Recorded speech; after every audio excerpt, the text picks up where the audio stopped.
Oke, yuk kita bedah salah satu ide paling fundamental dan juga paling kontroversial di dunia keuangan. Ini datang langsung dari karya Eugene Fama yang luar biasa di tahun 1970. Nah, ini dia pertanyaan yang pasti pernah mampir di benak setiap investor. Emangnya, bisa nggak sih kita mengalahkan pasar saham? Ada nggak sih cara rahasia, semacam formula ajaib buat pasti profit? Ini bukan pertanyaan iseng loh, ini adalah pertanyaan yang menggerakkan sebuah industri raksasa. Dan jawaban yang ditawarkan Fama, wah itu benar-benar radikal pada masanya. Ide besarnya, Fama dikenal sebagai hipotesis pasar efisien. Gagasannya sederhana, harga di pasar itu bergerak sangat cepat untuk menyerap semua informasi yang ada. Semuanya. Jadi, apa sih maksudnya harga itu sepenuhnya mencerminkan informasi? Mari kita coba pahami lebih dalam. Inti dari semua ini adalah sebuah konsep yang disebut model permainan yang adil. Gampangnya gini, kalau sebuah permainan itu adil, semua informasi yang ada saat ini, yang nggak ada gunanya lagi buat nebak langkah selanjutnya untuk dapat keuntungan berlebih. Nah, biar lebih kebayang, coba lihat perbandingan ini. Pasar saham, menurut teori ini, itu lebih mirip lemparan koin ketimbang tic-tac-toe. Anda tahu kan, kalau kita melempar koin, mau hasil sebelumnya gambar 10 kali pun, itu sama sekali nggak mempengaruhi lemparan berikutnya. Peluangnya tetap 50-50.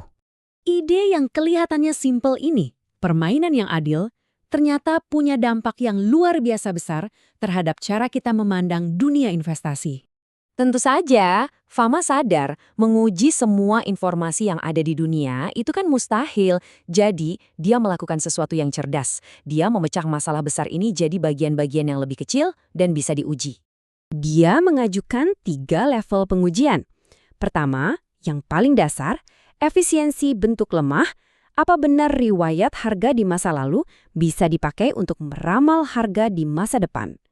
Lalu ada bentuk semi kuat dan kuat. Tapi kita fokus ke yang pertama dulu ya. Oke, sekarang kita masuk ke bagian pembuktiannya. Apa kata data tentang efisiensi bentuk lemah ini?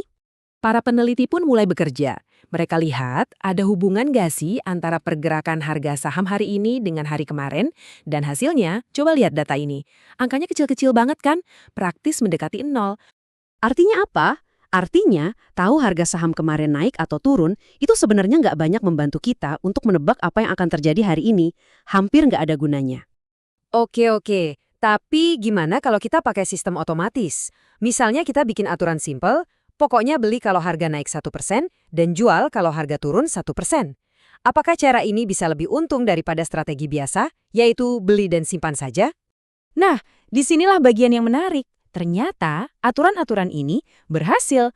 Mereka menemukan pola-pola kecil yang sepertinya bisa menghasilkan keuntungan, tapi hanya untuk pergerakan harga yang sangat-sangat singkat. Tapi, ada tapinya. Setiap kali Anda melakukan transaksi, beli lalu jual, ada yang namanya biaya transaksi. Dan biaya minimalnya saja pada waktu itu kira-kira segini, 0,1%. Dan ternyata, biaya yang kelihatannya sepele ini cukup untuk mengerus habis semua keuntungan yang didapat dari strategi tadi. Ludes, nggak bersisa. Ini benar-benar menunjukkan betapa efisiennya pasar itu. Jadi, setelah melihat semua bukti tadi, apa kesimpulan kita soal menggunakan data harga historis untuk memprediksi masa depan? Jawabannya cukup tegas. Memang sih, pergerakan pasar itu nggak 100% acak, ada sedikit pola. Tapi, pola itu terlalu kecil untuk bisa kita manfaatkan jadi keuntungan nyata. Nah, ini yang jadi pertanyaan besarnya kan, kalau ternyata grafik harga masa lalu itu nggak bisa diandalkan buat prediksi, terus gimana dong dengan informasi lain? Kayak laporan keuangan perusahaan, berita besar, atau bahkan bisikan dari orang dalam. Apakah pasar juga seefisien itu? Itu dia bagian selanjutnya dari teka-teki besar ini.